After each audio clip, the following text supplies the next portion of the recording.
إله العالمين المصطفى بالقاسم محمد.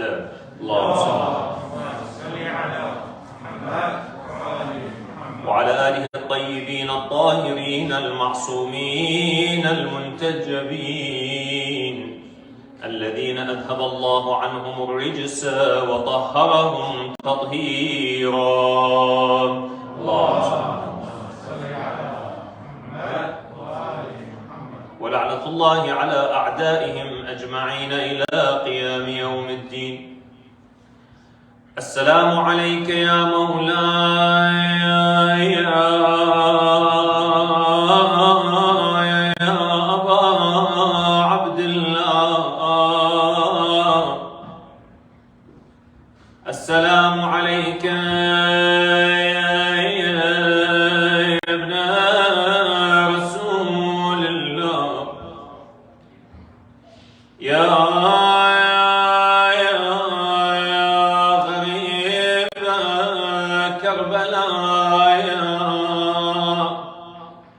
رزقنا الله في الدنيا زيارتكم وشفاعتكم في الدنيا والآخرة.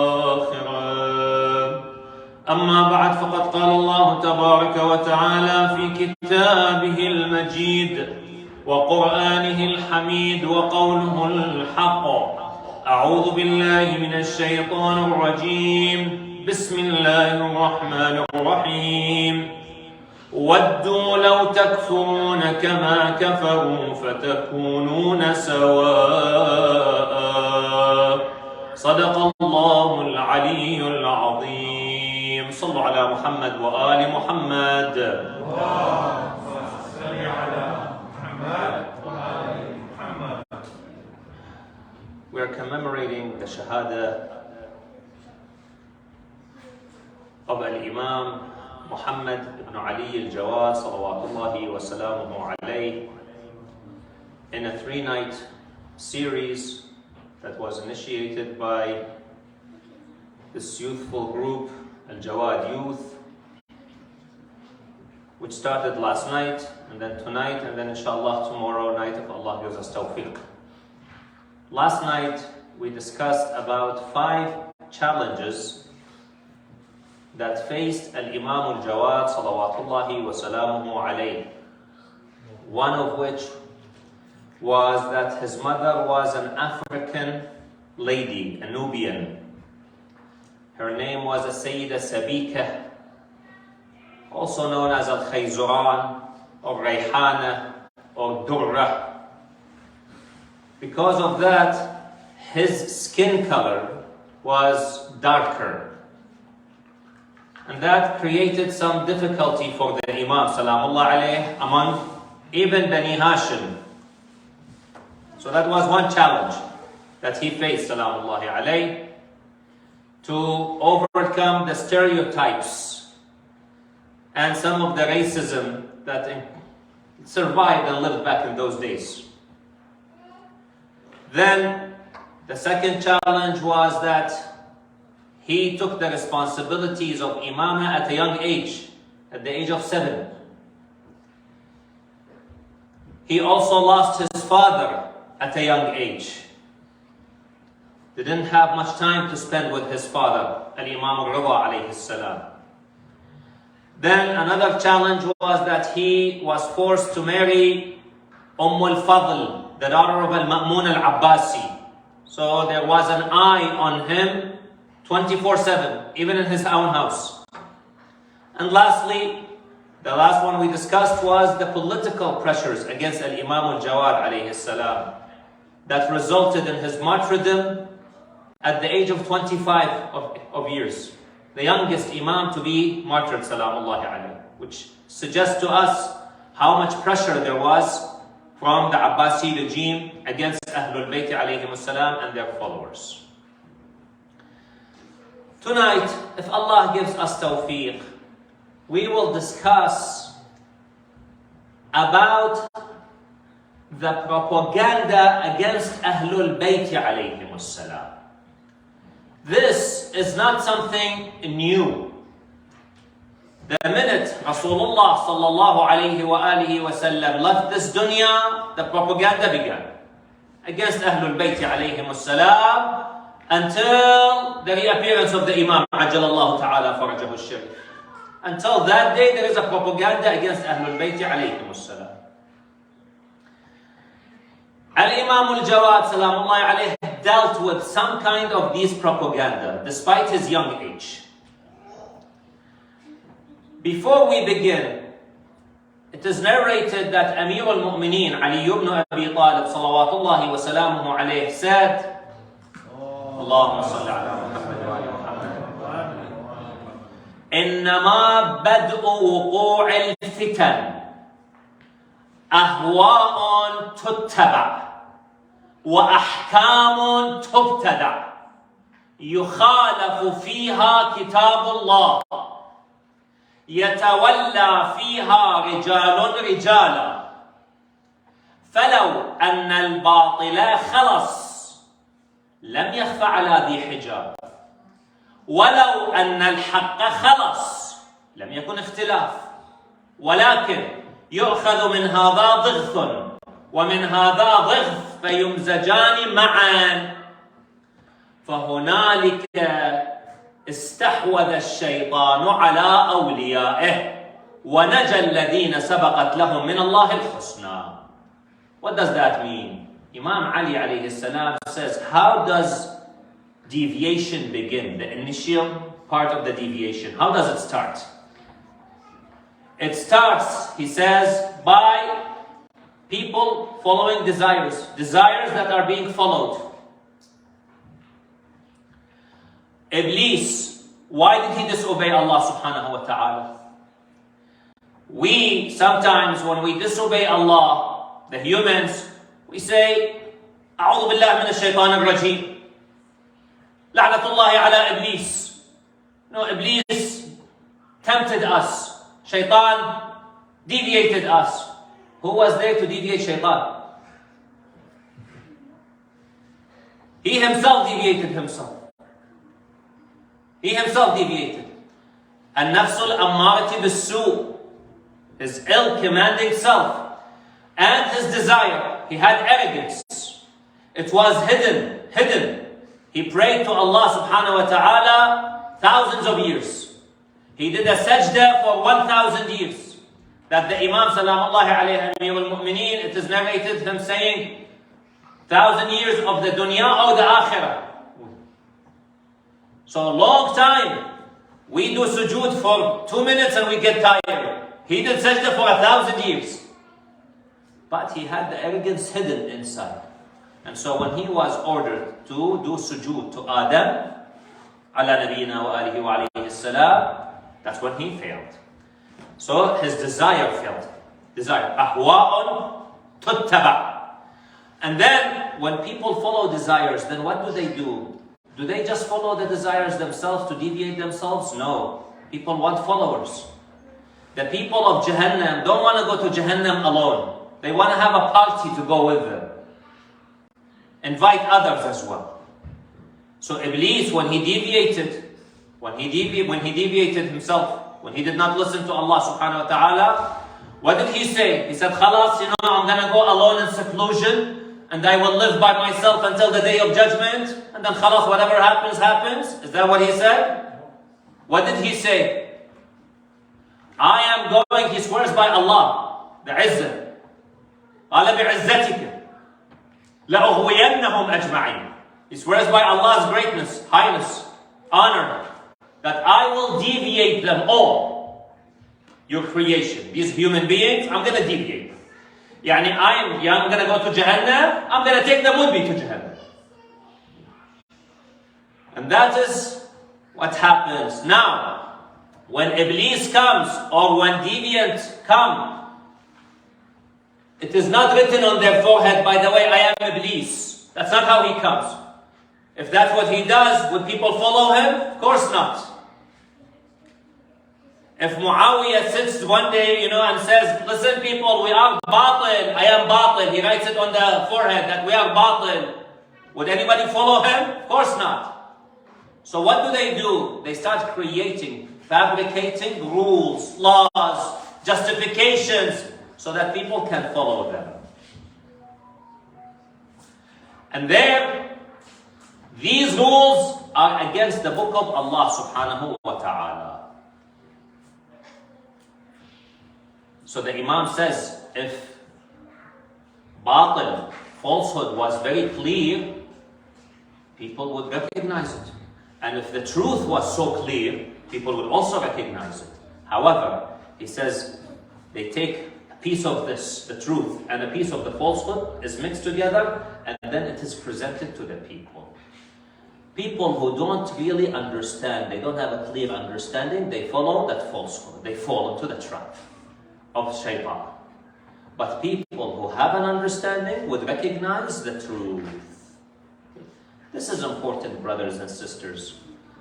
Very important. And that's what the ayah also says. The ayah that I just read from Surah An-Nisa, Allah subhanahu wa ta'ala is talking about the hypocrites. The hypocrites, he says, وَدُّوا لَوْ تَكْفُرُونَ كَمَا كَفَرُوا فَتَكُونُونَ سَوَاءً. They wish that you disbelieve like they disbelieve, so then you are equal. The hypocrites are not happy that you are mu'mineen, muttaqeen, God-fearing, and they are deviants. They don't feel happy about it. People who are on the falsehood are not happy with that. And they don't want to be alone. They want everyone to be with them. And hence they encourage other people to follow the falsehood. They encourage other people. And unfortunately, people who are weak follow them. I heard that there is some people who they call influencers on social media. Some of them started a trend, the ladies of them. One of them would come up on screen and she says, I've been wearing hijab, but hijab has been restricting me. And so here I am taking my hijab off. And she would take the hijab off. And then unfortunately a lot of people would follow her. A lot of those followers of this influencer would follow her. Without thinking, is what she's doing is right? Is it wrong? Unfortunately, people then start trend. It becomes a trend. People talk about other things.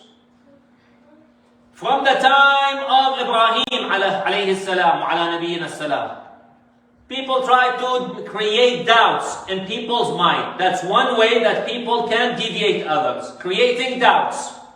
Create doubt about the existence of Allah subhanahu wa ta'ala. Creating doubts about the Quran. Creating doubts about Islam. Creating doubts about Ahlul Bayt salawatullahi wa salamuhu alayhim. About al-Imam al-Mahdi ajalallah ta'ala farajahu al-Sharif.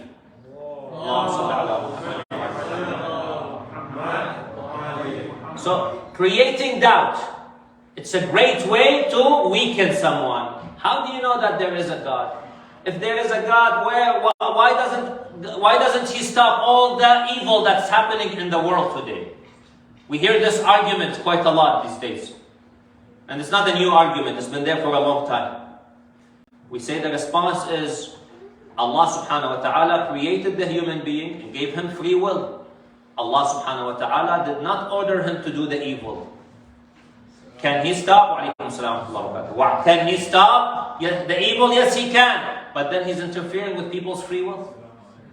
He teaches them, this is right and this is wrong. He sent the prophets, He sent the messengers. But then it is the people who unfortunately choose the deviation.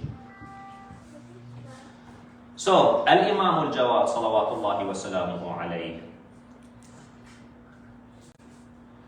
try to fight against lots of these propaganda. One of them is the belief in Allah subhanahu wa ta'ala. Abu Hashim al-Ja'fari. Abu Hashim al-Ja'fari, his name was Dawood. He is among the descendants of Ja'far al-Tayyar. He was a companion of Imam al-Jawad, al-Hadi, and al-Askari, alayhim as-salam. All three of them. And was a good mu'min. He asked the Imam, al-Jawad, he said to him, what does this ayah mean? That the eyes cannot see Him. يُدْرِكُ الْأَبْصَارِ وَلَا تُدْرِكُهُ الْأَبْصَارِ. He sees everything, but he cannot be seen. The Imam Salamullah alayh told him a beautiful analogy. He said, Ya Aba Hashim. He said, the mind has a wider perspective than the vision of the eyes. For example, he said to him, your mind can reach as far as India and China and those areas. Your mind, you can right now think about China, you can think about India while you're sitting here. Your mind has a lot of perspective, wide perspective. Whereas your eye can only see limited vision. He told him, if the mind cannot perceive him, how can the eye see him? If your mind cannot see him. And that's what Imam Ali alayhi salam in the first khutbah of Nahj al-Balagha refers to. لا يدركه بعد الفطن ولا يناله غوص أو بعد الهمم ولا يناله غوص الفطن. The imagination cannot perceive him, because whatever you imagine in your mind, that is not Allah subhanahu wa ta'ala. So that's one thing he tried to clarify to the people. You cannot personify Allah. You cannot see Allah. Don't turn him into a being. He's not a physical being.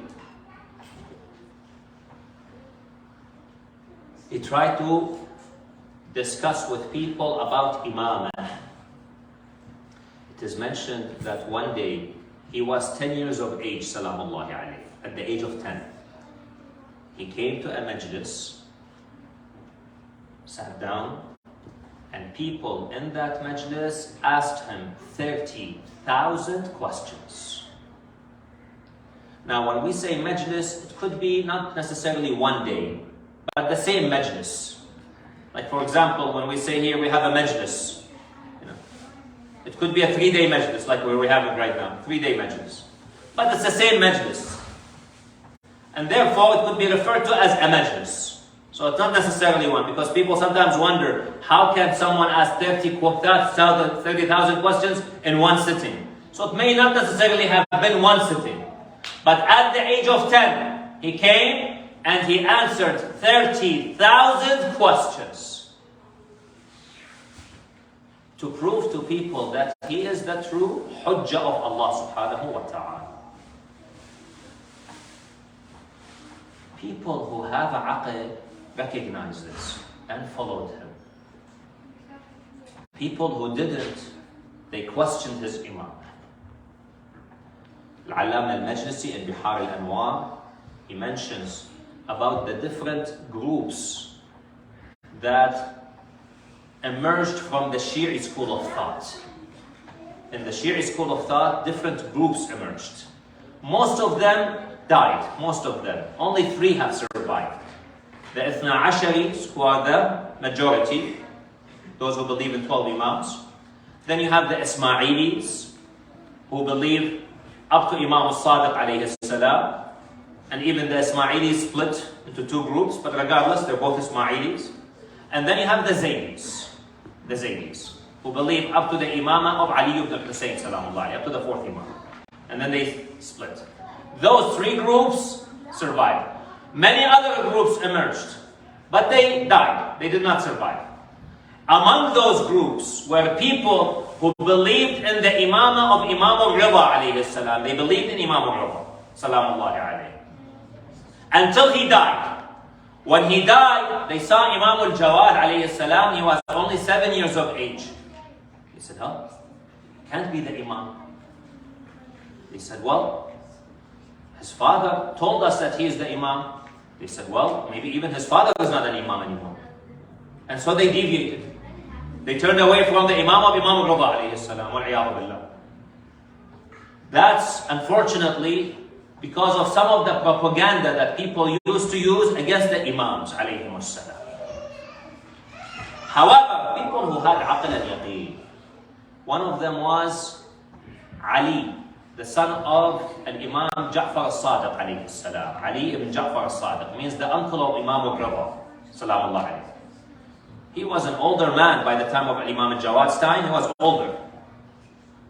He used to sit in the masjid of Rasulullah sallallahu alayhi wa in Medina, the Masjid al-Nabi, and used to teach people. Used to educate them, teach them.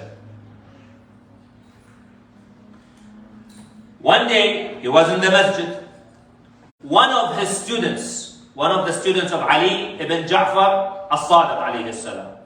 He said, I've been his student for 2 years. 2 years, every day he comes, I come and sit with him. And I write. He would tell us about the ahadith, the hadith that he had heard from his brother Imam al-Kadhim alayhi salam. What did Imam al-Kadhim say? He would dictate to us. And we would write in the Prophet's masjid. One day, he said, we were sitting down and he had a lot of people listening to him. Older man, the son of Imam al-Sadiq alayhi salam, brother of Imam al-Kadhim alayhi salam. He was sitting on the pulpit, and then from a distance from outside there, he sees al-Imam al-Jawad salamullahi alayhi coming on his mule, riding the mule.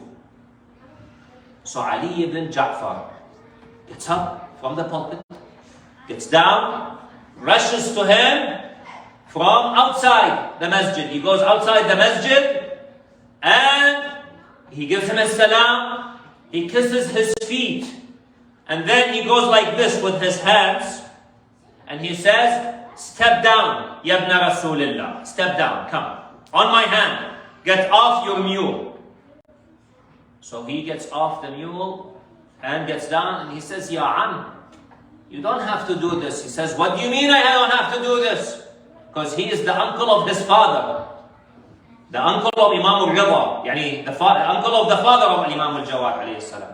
He said, uncle, you don't have to do this. He said, what do you mean I don't have to do this? You are my imam. You are my hujjah. And then he comes. The whole time Imam al-Jawad alayhi salam is in the masjid, he does the ziyarah of Rasulullah sallallahu alayhi wa sallam. He prays salat. The whole time, this Ali ibn Ja'far is standing, does not sit. Out of respect to al-Imam al-Jawad salamullahi alayhi. Does not sit in the presence of al-Imam al-Jawad salamullahi alayhi.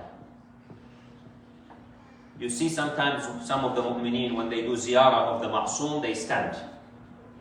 This brings barakah. There was one of the students in the Hawza in Mashhad, Khurasan, in Mashhad. One of the students. This student, back in those days, they had dorms, what we call today dorms for the students. He realized that his dorm, when he sleeps, his feet point towards the shrine of al-Imam Ali ibn Musa alayhi salam, Imam al-Rida. He realized that in his dorm, the way the bed is situated, when he's sleeping, his feet is actually pointing in that direction. So, he said, I cannot sleep anymore on the bed. And for the rest of his time as a student, he started sitting on a chair and sleeping on the chair. This individual, the student, became a big alim later on. Became a big alim. And they asked him, how come? What have you done? He said, well, at the time when I was a student, I would never sleep and point my feet towards al-Imam al-Rida salamullahi alayhi, out of respect to the Imam. Maybe because of that, Allah subhanahu wa ta'ala blessed him. When you give reverence and respect to Ahlul Bayt alayhimus salam, they give you tawfiq in dunya and in akhirah. And this has been tried and tested hundreds, if not thousands of times. So, Ali ibn Ja'far al-Sadiq alayhi salam stays up, standing. Then when Imam al-Jawad finishes with his ziyarah, he wants to leave the masjid. He goes back with him. He follows him. And again, he puts his hand for him. He says, put your feet on my hand and get onto your ride. He helps him, bids farewell, and then he comes back. Those students who were there with him, they started criticizing him. They tell him, why would you do something to this boy? When you are his uncle, he should have respect for you. You should not be giving him so much respect. Now, interestingly, look at the Imam. This is where the Iman comes. He looked at them and he says, keep quiet. May Allah save us from what you're saying. نعوذ بالله مما تقولون. And then he put his hand on his beard. He had a white beard. He said, if Allah did not choose this white beard, هذه الشيبة, and chose him, then we submit to the will of Allah subhanahu wa ta'ala. Yani Allah didn't choose me for imamah. Allah chose him for imamah. We submit to the will of Allah subhanahu wa ta'ala. وَنَعُوذُ بِاللَّهِ مِمَّا تَقُولُونَ. And we seek refuge in Allah from what you guys are saying. You see, brothers and sisters, the iman, the faith. How is it that we can develop such faith? First of all, attending the majalis of Ahlul Bayt and learning about Ahlul Bayt to the best of your ability. That's one. Learn about Ahlul Bayt. The more you learn about them, the more you fall in love with them. So learn about them to the best of your ability. Second, people will try to create doubt. This exists throughout. People will create doubt. Like I said, in the Quran, the hypocrites don't want to be hypocrites alone. They want to deviate others as well. They don't want to follow their desires alone. They want to have people with them. So they want to deviate. We need to have firm belief in Allah and Ahlul Bayt alayhimus salam. Even if sometimes you may not have an answer, make sure your iman, your faith is there. It is said there was a philosopher. This philosopher was what they call a realist. Realists, بالعربي يسموهم السفسطائية. People who feel that this whole world is non-existent. Yani you're living in a mirage. This whole world is imagination. And all of it is actually the invention of your mind. And they have evidence. There are philosophers who follow this kind of philosophy. Realists. One of those philosophers, one of those realists, was sitting next to a river talking to a student and presenting him as evidence that this world is all in your imagination. None of it actually is real. Whatever you are following, whatever you think is real, it's all imagination. It is all the fabrication of your mind. None of it is real. Even this water. So see this water? This is also not real. It's all in your imagination. The student looked at him, didn't have an answer. He was presenting evidence, he was presenting proofs. An answer for it. What he did was the student got up and he pushed the teacher into the river. Pushed him into the water. The teacher fell into the river and he came out all wet. I told him, why did you do this? He said, to show you that this water is real. It does exist. I do not have an answer for all the philosophy that you were presenting, all these proofs you were presenting to them. I don't have an answer for them. However, my intellect, my aql tells me this water is real. And the proof is that you got wet into it. I pushed you in. Khalas, this is my proof. I don't need any other evidence. Ma'a salama, and he leaves. That's it. So don't listen to some people saying, how do you know Allah is real? How do you know whatever is real? How do you know Islam is the true? And so on and so forth. Recently, I was in some place where people are saying that there is some professor, and this professor is giving lectures, academic lectures, and non-academic lectures, that Imam al-Mahdi Ajjalallah Ta'ala Farajahu al-Sharif was never born. We don't have any single, according to him what he's saying, we don't have any single reliable source of hadith that al-Imam al-Mahdi is born. That's what he's saying. Not a single reliable hadith. And he starts bringing his own proofs. Unfortunately, people who don't have knowledge, they fell for it. And they started now having doubt about the existence of an Imam Ajalallah Ta'ala Farajahu Sharif. So I gave a lecture, the whole lecture, about evidence of his existence, Salamullahi alayhi. Among the evidence,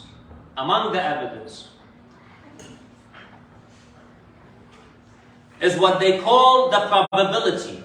What do you mean by probability? We say that there are so many people who say that they saw the Imam alayhi salam. That's one. We have a hadith about this. Second, the Imam had four deputies that he appointed, as-Sufara al-Arba'a. They lasted for a period of 69 years. Then, other ulama who came after them, they started talking about him. Ajjalallah ta'ala farajahu sharif.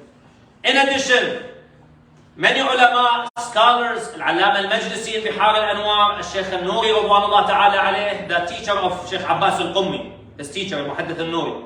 He has a book called Al-Najm al-Thaqib. He documents 100 incidents, stories about people who met the Imam.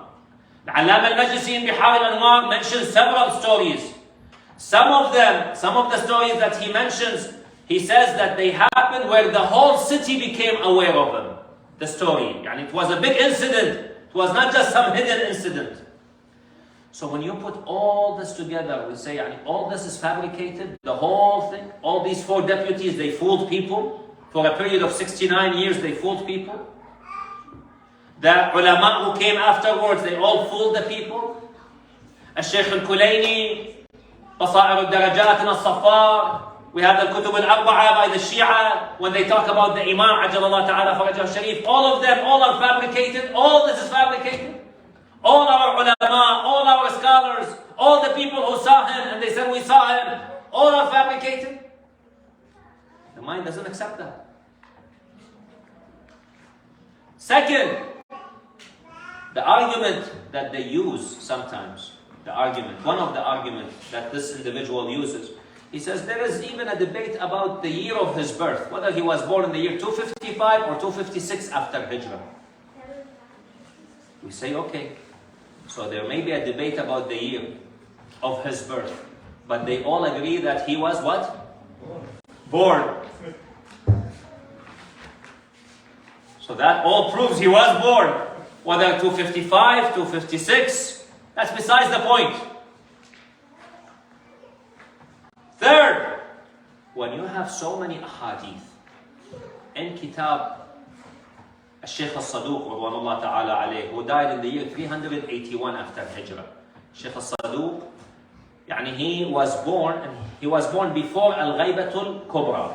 He was born during al-Ghaybatul Sughra, that's when he was born. And he died shortly after, in the year 381. Imam's Ghaybatul Kubra began in the year 329. He died in 381. He has a book, Itmanuddin wa Itmamun Ni'mah. Kamaluddin wa Itmamun Ni'mah. In it, he lists about 180 ahadith about the birth of Al-Imam al-Mahdi Ajalallah Ta'ala Farajahu Sharif. 180 ahadith.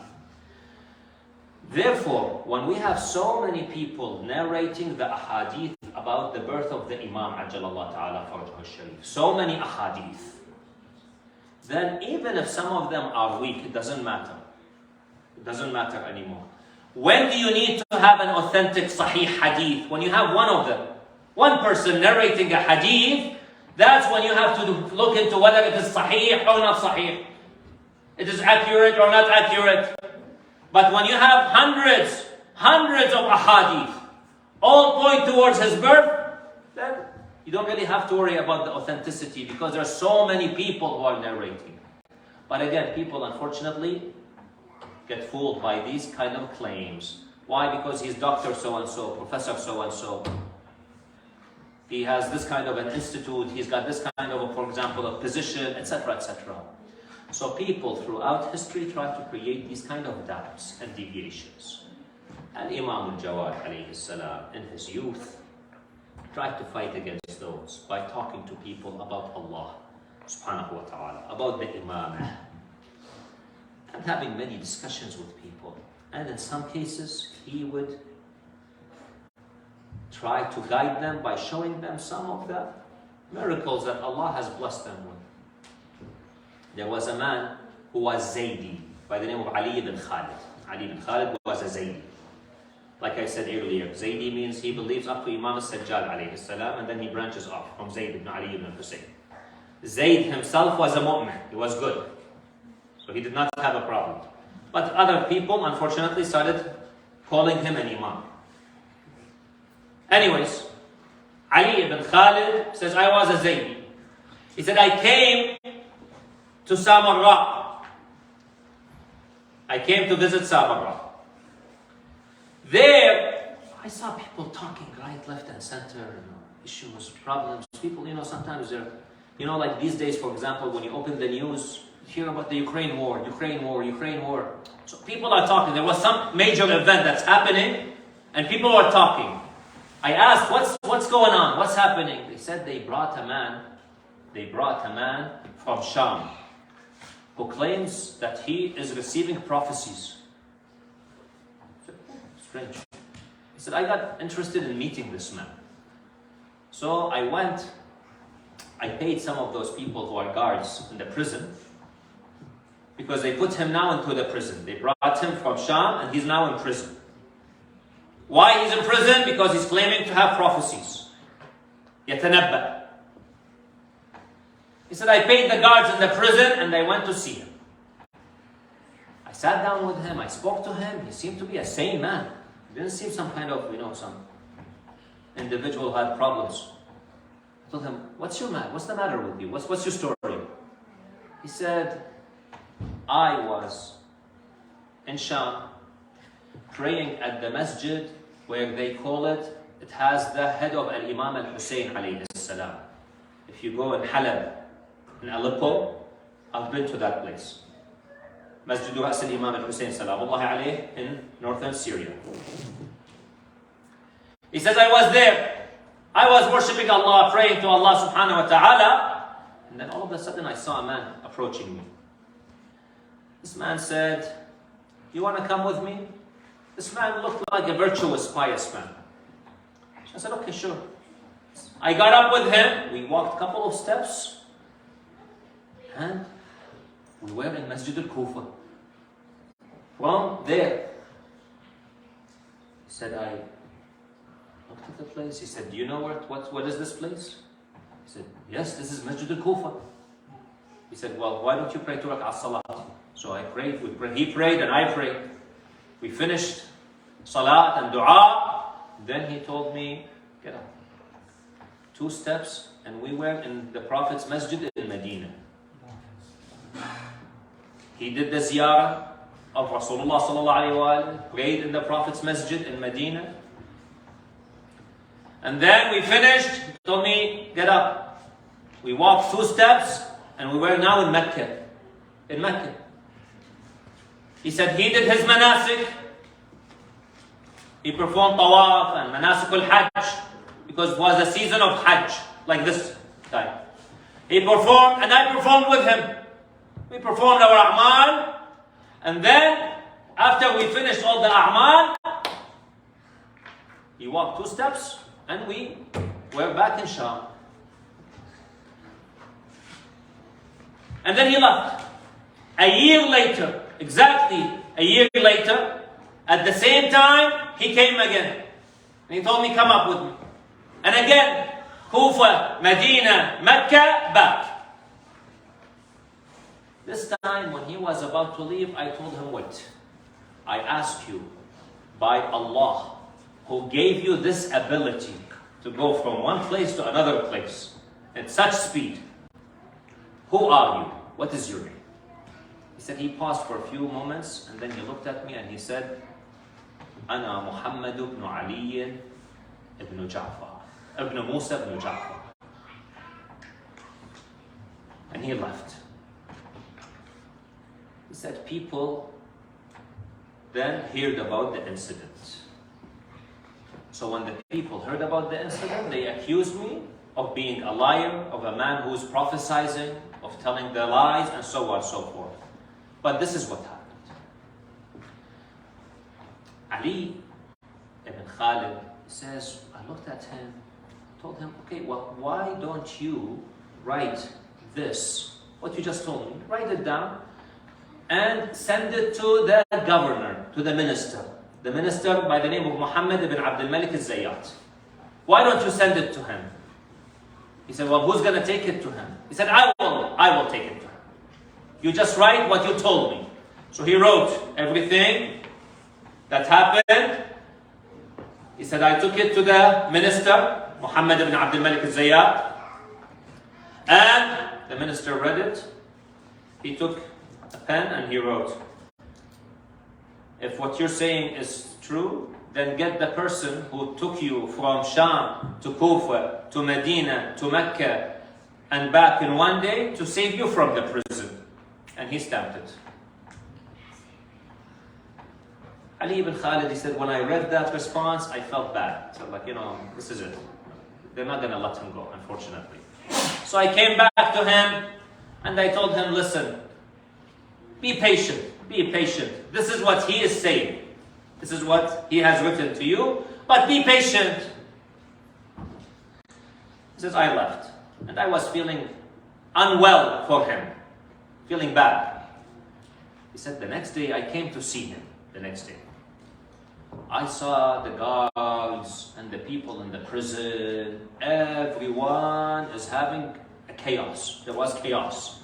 I told them, what's the problem? What's the matter? They said, this prisoner whom we had from Sham yesterday. I said, yes, what's up? Disappeared.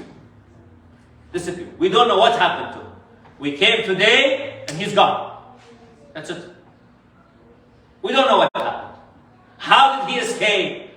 Who saved him? What happened? We have no clue. At that point, this man, Ali ibn Khalid, says, I was a Zaydi. But when I saw this, I believed in the Imamah of Muhammad ibn Ali al-Jawad, salawatullahi wa salamuhu alayhi.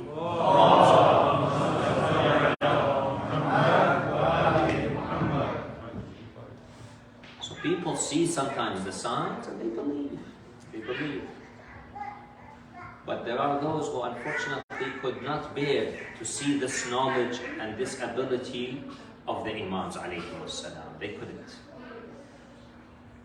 That's why Allah subhanahu wa ta'ala says in the Quran,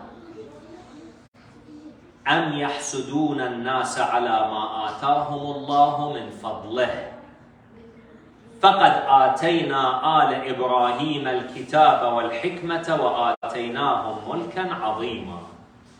He says, or do they feel jealousy for what Allah has given of them of His grace? Some people, Allah give them of His grace. People cannot have that patience. Why Allah gives him, doesn't give me? How come he has, I don't have? Some people, unfortunately, have jealousy. So this ayah sometimes can be used in the general sense. It has a general meaning. Some people are jealous of others. Why he has and I don't have? Why she has and I don't have? So they become jealous, unfortunately. That's the general context of the ayah. But the specific meaning of the ayah, according to a hadith, a narration attributed to Imam al-Baqir, salawatullahi wa salamuhu alayhi, he says, نَحْنُ الْمَحْسُودُونَ وَاللَّهِ. We are the people who others are jealous of us. They're jealous of us. Allah says, فَقَدْ آتَيْنَا آلَ إِبْرَاهِيمَ. We've given the family of Ibrahim al-Kitab, the book, wal-Hikmah, wisdom, وَآتَيْنَاهُمْ مُلْكًا عَظِيمًا. And we've given them a great kingdom. He was asked, what is this great kingdom? He said, al-Imamah. Al-Imamah.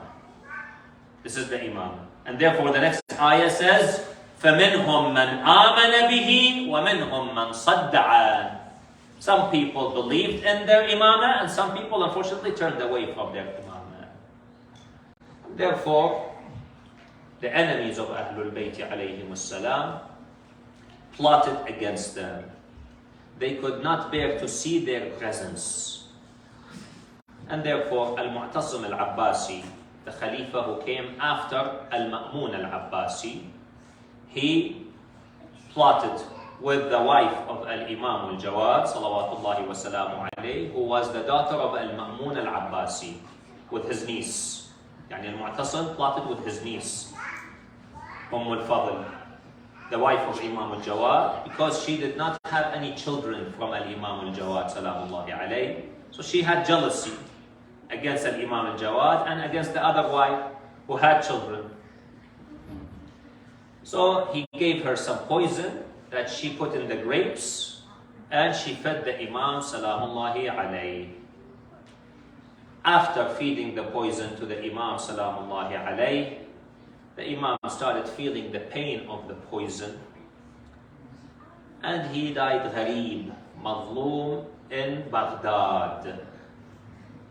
And it is said, according to some traditions, that his body was left for 3 days in his house. 3 days. The body of al-Imam al-Jawad, salamullahi alayhi, was left in the house. Until they say, al-Wathiq, the son of al-Mu'tasim, basically came and took care of his ghusl and kafan and so on and so forth. But some of the Shia who were there, they say, we saw Ali ibn Muhammad, al-Imam al-Hadi alayhi salam.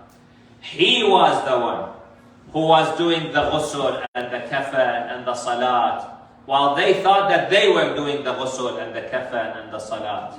And he buried him next to his grandfather, al-Imam Musa ibn Ja'far al-Kadhim, salawatullahi wa salamuhu alayhi, gharib, alone in Baghdad. We say, Ya Imam al-Jawad, you died gharib in Baghdad, alone, and your body was left for 3 days in Baghdad. But there were no horses that ran over your body, Ya Ibn Rasulullah.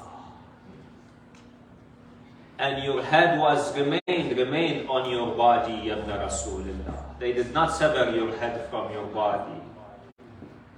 Nor did they put your head on the spear.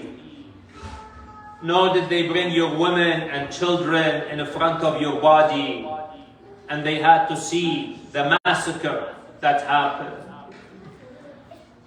But this is what they did to your grandfather, al-Imam al-Husayn alayhi salam in Karbala.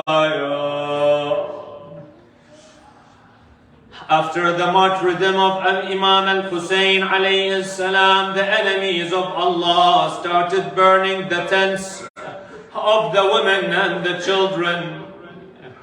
Imam al-Sajjad alayhi salam says, I saw my aunt Zainab alayhi salam coming to my tent saying, my nephew, what shall we do? I told her, my aunt, run in the desert with the women and the children away from the fire.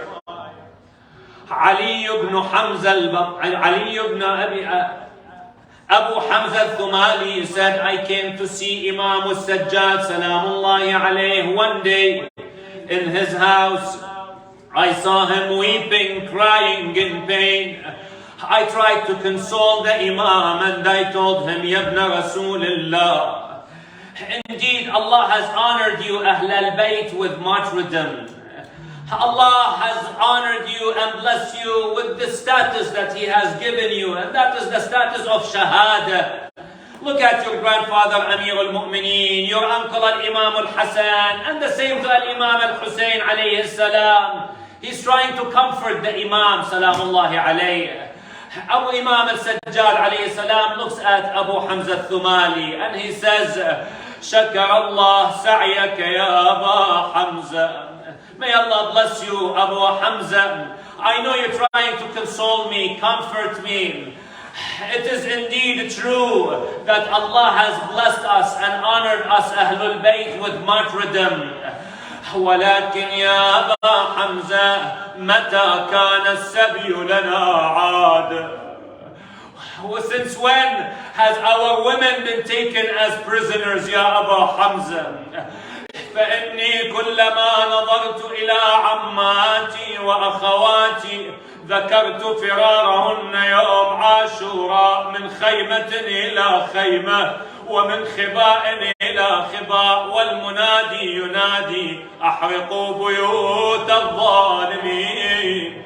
Every time I look at my aunts and my sisters, I remember them running from one tent to another tent while the enemies of Allah are burning the tents of Abi Abdullah al-Husayn. Zainab alayhi salam started gathering the women and the children. Hamid ibn Muslim says, I saw a lady standing by the tent, one of the tents, and the fire is all around her. I told her, lady, the fire is catching on to your clothes.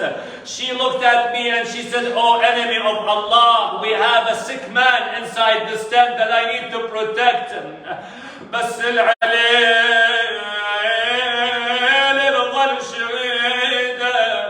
يصفج وسفي حسين بيد ينادي وين ابويا اليوم اريد. Then Zainab alayhi salam started gathering the women and the children. She looked around. One of the daughters of Abi Abdullah al-Husayn alayhi salam is missing. Where is Sukayna, the daughter of Abi Abdullah? So she started looking for her. She found her in the battlefield, hugging the body of her father, Abi Abdullah al-Husayn. Brothers, those of you who have daughters, remember when they were about 5 years of age, 5-year-old girl. You remember how much she used to cling onto you, how much she used to hug you and kiss you. This was about the age of Sukayna salamullahi alayha, 5-6-year-old. Now she's coming to her father, but she found him a body without a head, covered with arrows and spears. She threw herself on her father's body, crying, Aywa Atar, Aywa Husayna.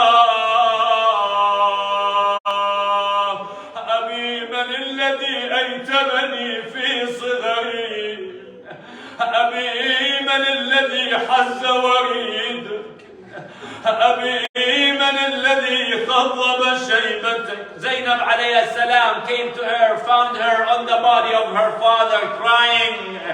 She said, Ya Sukayna, what are you doing here? She said, Aunt Zainab, Amma, when I saw the tents going up in flames, I thought I'll seek refuge in my father. He will look after me. He will protect me. He will take care of me. But I found him a body without a head, covered with arrows and spears. So I started calling him Abatah, Abatah, Father, Father, but he does not answer me.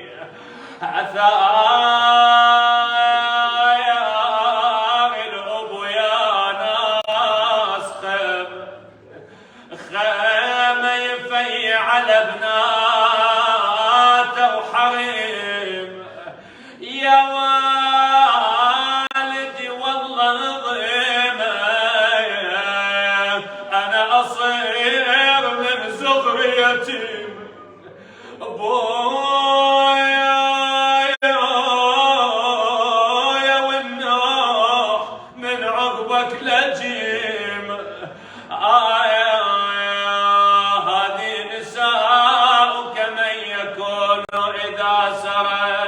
في الأسر سائقها ومن حاديها. إنا لله وإنا إليه راجعون. وسيعلم الذين ظلموا أي منقلب ينقلبون والعاقبة للمتقين.